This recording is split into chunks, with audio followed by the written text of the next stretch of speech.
And tonight, the Ghana Police Service is on a manhunt for persons behind a disturbance at Mamobi in a suburb of Accra that led to the injury of 7 people in what is suspected to be a rift between political party supporters. According to a police statement, 5 of the injured have been treated and discharged. I want to bring you more on that statement on your screen right now. It says the Ghana Police Service has restored calm at Mamobi, a suburb of Accra, following disturbances between supporters of the New Patriotic Party and the National Democratic Congress in the area that resulted in injuries of 9 persons. 7 of the injured victims have been treated and discharged, whilst 2 are still receiving treatment at the hospital. Meanwhile, an intelligence-led operation is currently ongoing to get the perpetrators who have been identified by the police arrested to face justice. So that is a statement for the police. They have apprehended persons behind the disturbances at Mamobi in Accra that left 7 persons injured. We'll keep following that story for you with details in subsequent bulletins. Now, flag bearer of the ruling New Patriotic Party, Dr. Mamobi, says his government will prioritize the agri sector. The Vice President, underscoring the role of agriculture in the economy, says his government will invest heavily in technology for agricultural production to minimize post-harvest losses and also boost production. The Vice President was speaking at a campaign event at Brekum West constituency in the Bono region. Me wan hihye bebre a me pese me de ba ebebo Ghana man de di kan a eda wo makoma so me pese me boa ne me first priority eye ekuafo ejuma agriculture and me first priority in I government. have many policies for the country. The first and dearest to me that I will prioritize is the agri sector. Any technology, I'll invest money, knowledge and technology in the sector. Majority of Ghanaians are farmers, so if they prosper, Ghana will prosper. The same policies implemented in the cocoa industry will also be done for the cashew farmers as well. We will establish cashew processing plants for farmers to add value and make more money. Cashew ekuafo ho ebeboa cashew ekuafo cashew farmers ishishia yedi aye abua cocoa farmers no cocoa ekuafo no sa ishishia no na mediba mebeboa cashew ekuafo enso ewo Ghana ha shisha factories, cashew processing factories, amamo na ebua ekuaf cashew ekuafo na omusikano yebetimi atumu ama omo na omonya higher prices for cashew in the country. The Vice President also promised a shift from hydropower generation to solar source, which he says will cut the cost of electricity by some 50%. How we should say, your electricity buono akosro. Our electricity bills are on the rise. I'll bring new policies that will make electricity cheaper for all in Ghana. Na electricity bill no e bafom ama obia e wo Ghana ha. Choboy electricity bill no I was through the entire was through and say cra oil and gas electricity. We heavily depend on oil and gas for electricity generation. We will move to solar power to generate electricity. With that, our bills will reduce by 50%. Oil and gas no to change for solar power to generate electricity in Ghana. Ewiano solar power no ewia na nyame de ache am free enti ye solar power no a ye de 2000 megawatts ebe shem na de am electricity ye de electricity bill no ebeba from by 50% reduction in the cost of electricity. Well, still on the campaign trail, residents of Halimbo in the Wa East constituency of the Upper West region Sunday afternoon stopped the convoy of the NDC presidential candidate John Dramani Mahama to express their worry over the lack of electricity in their community. The residents took the opportunity to appeal directly to the former president, Mr. Mahama, during his tour on how the absence of electricity has affected their daily lives and development. In response, the former president promised to prioritize the extension of electricity to Halimboy as part of the rural electrification project if he is elected president. I've seen your placards and everything. Yes. In 2016, we tried to give you light. We brought poles, everything.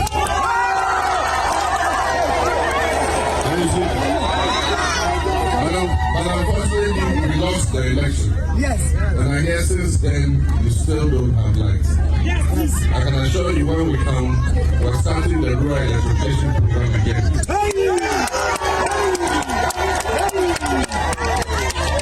And since you have stopped me and put your case behind in front of me, you vote on 7th December. When NDC comes, I will make sure that Halimboy gets light.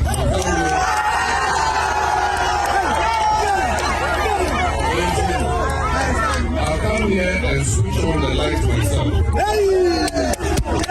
And so you vote for JM for president, look for the Akateria.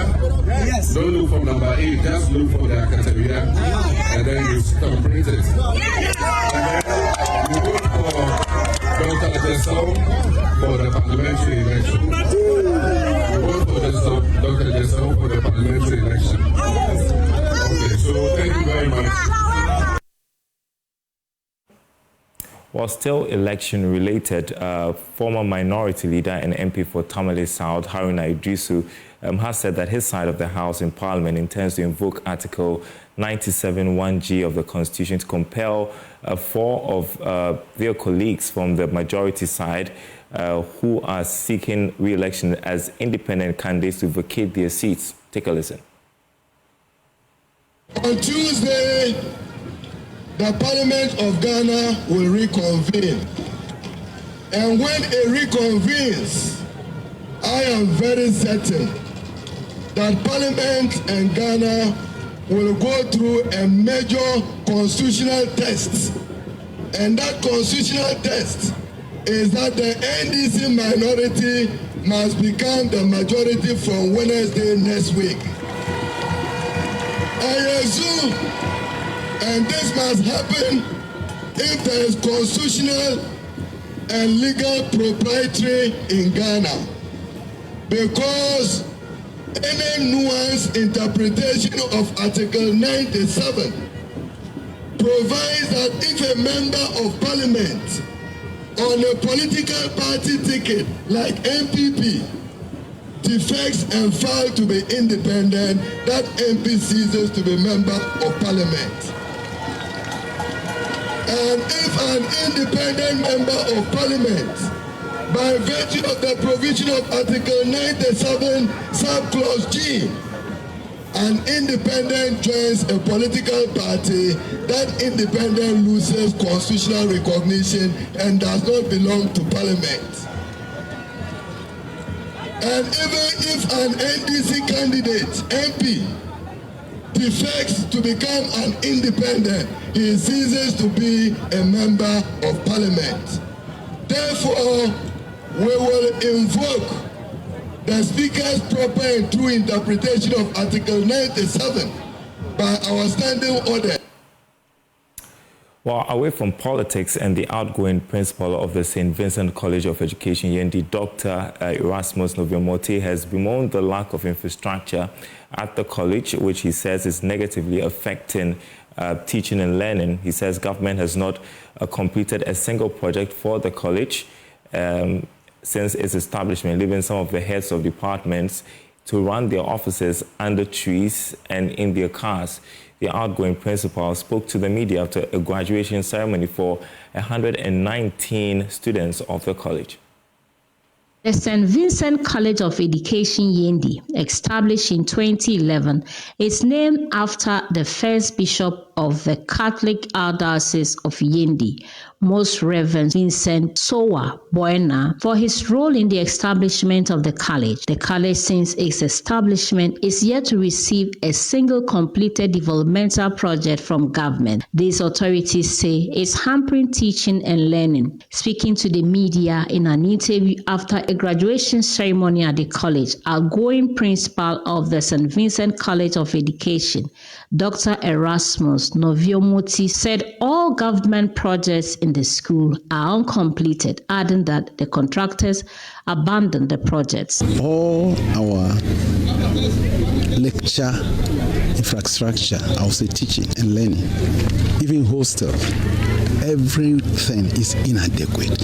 You just need to take a walk into any of the hostels and you see real human congestion. If I tell you that sometimes we have to go and order new beds to avoid some students lying on the floor. Any building which is uncompleted, unfortunately, that is by the GET Fund and Ministry of Education.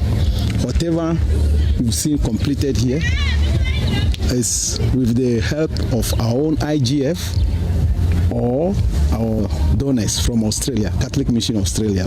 Some of my HOD, as I speak now, still run the office from under the tree or from their car or from their motorbike. Get Farm, thanks to our effort, with the support of GTEC, they pay them.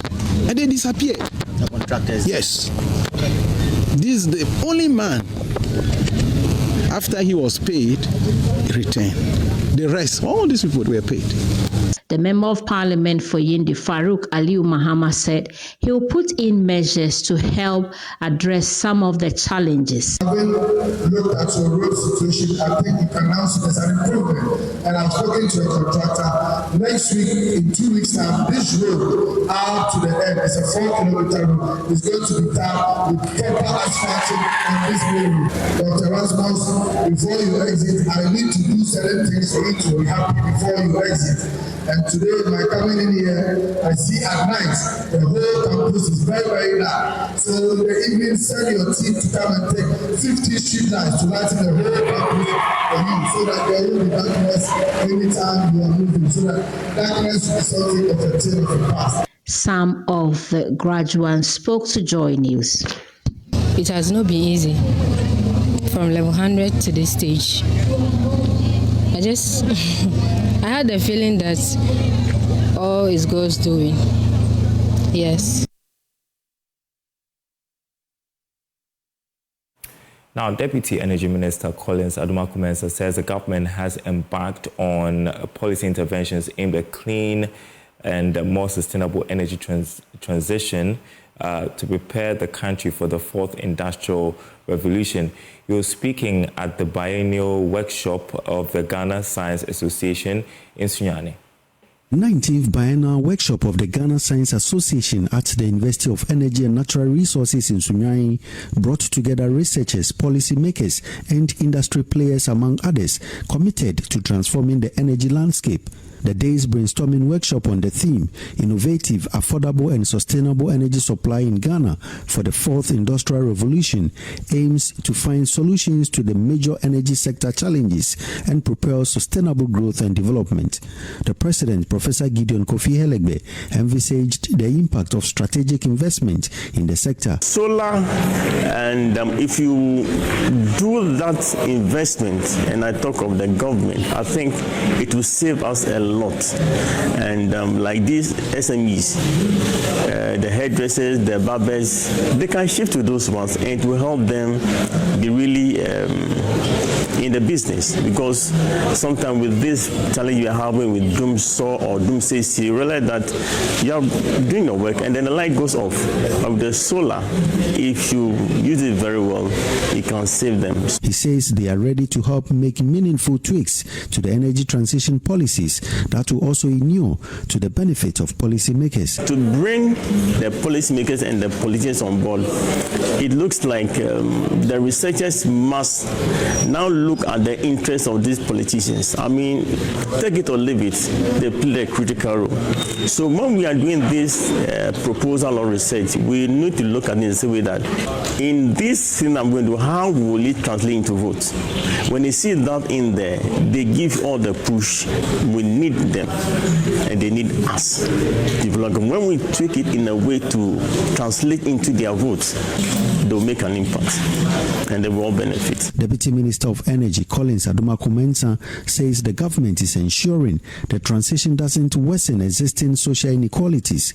He says they will continue to work with stakeholders for a clean and sustainable energy transition. Electric mobility policy and the removal of import tax on commercial electric vehicles is another milestone achieved by the government to create the enabling environment to increase the penetration of electric vehicles in Ghana to meet our climate goals, which reduce economic burden to Ghanaians. For Ghana and Africa to succeed in industrial growth, reliable and cheap energy is required. And the discussion today to address the synergy between academia, policymakers, and industry fits well. We need to collaborate further with academia and industry to further shape our policies to fit into the fourth industrial revolution. Precious Semevo, Joy News, Sunyai. You're watching JoyNews Prime. We're taking a short break. We will be right back. Welcome back to the news. Now, despite successes chalked in the area of girl-child education, girls continue to face hurdles in accessing fields in the technical and vocational education and training. Deputy Director General Management Services of the Ghana TVET Service, Lee Jima, says these challenges threaten a brighter future for the girls. She spoke at an International Day of the Girl Child event at the Ada Technical Institute in the Ada East District. Correspondent Kwame Yanka has more.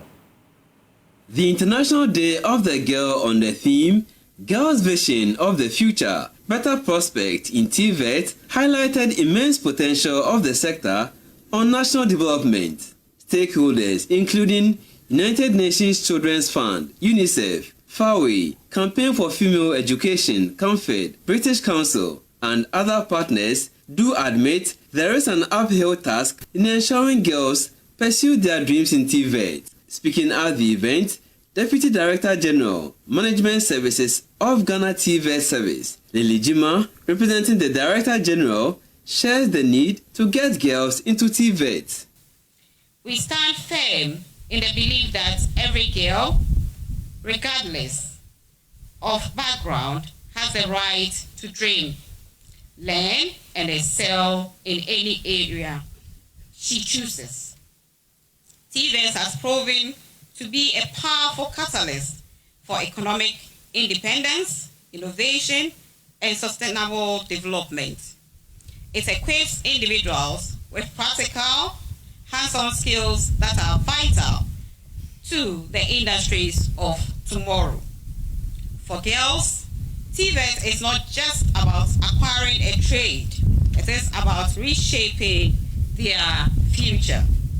It gives them the tools to break into fields once dominated by men, to become role models for the next generation, and to drive economic and social transformation within their communities. Director of Girls Education Unit, Ghana Education Service, Gifty Esiedu, representing the Director General of the service, called for close collaboration to help girls into TVET. These activities will help to dispel myths and misconceptions and to highlight the numerous benefits of TVET for girls. As we celebrate the International Day of the Girl 2024, let us reaffirm our commitment to promoting gender equality and empowering our girls through education and skill development. I therefore call upon all stakeholders gathered, especially parent teachers, community leaders, and policymakers, to join hands in creating a supportive and inclusive environment for our girls. Keynote speaker, Ada East District Director of National Commission for Civic Education, Faustina Bleusi, challenged girls to take up leadership roles. She represented the district chief executive of the area. We must also embrace leadership. Girls are not just the leaders of tomorrow. We are the leaders of today. We can make it. Let us strive to create spaces where girls can lead. Let us encourage one another to take on leadership roles in schools, clubs, and organizations. Together, we can cultivate a generation of confident young women who are unafraid to take charge and make decisions that shape their futures. Senior Program Manager for Comfort Ghana, Dana Lugutia, says her outfit has supported over 3,000 girls into TVET since 2019. Meanwhile, National Coordinator for Fawe Ghana, Richard Amwini, says 600 girls and boys will be supported into TVET tertiary education. Apart from Adan Technical Institute, other basic schools took part in the event. Well, finally for us tonight, they may be first-timers, but they are unfazed to face the stormy and tortuous contest of the 2024 edition of the National Science and Math Quiz. We are talking about 8 debutants at this year's quiz. My colleague Jacqueline Asmayabwa has more.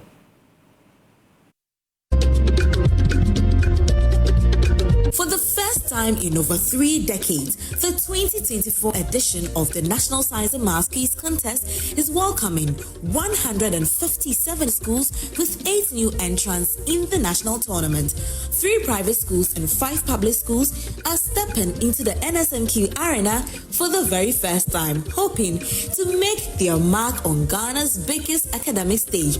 Adawumase SHS, Kofi J SHS, Presby SHS Bumpata, Sewanyako SHS and Sirigu SHS are the new public schools in the mix. Expectations are high as these fresh faces gear up to challenge Ghana's top academic contenders without breaking a sweat. Oh, to be honest, kind of tense, but also some kind of delight in it after all. We are here for experience. You're here for experience. Yeah. I see. Being our first and the expectation is great. No matter how the reception, we're never going to pick last. We are going to win. We shall not koto or ejakoho to any loss. We are winning. Always the best. Sewanya could never disappoint. So we live with our shoulders high. On the private school side, Our Lady of Grace Senior High School, Bright SHS, and Ghana Lebanon Islamic SHS are entering the competition with confidence and excitement. Well, we are meeting Ashama Senior High and Agri Memorial. It's cool for us. We can finish them. Can finish them. It's simple, Looking at their regional championship and then other competitions they've been in, we see that they're very good, but then we're also good. We're equally good, so we can counter them. We've done enough. We've done enough to face whichever school that's coming to face us. We are ready to fight.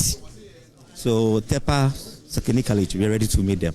Their inclusion is shaking up the competition, making this year's National Science and Math Quiz one to watch closely.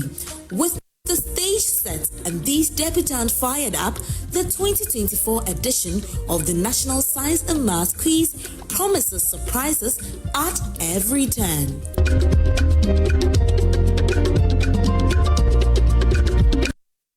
All right, and keep it here for coverage of the National Science and Math Quiz. That'll be it for JoyNews Prime. Thanks for watching. More news on our website, myjoyonline.com. Good night.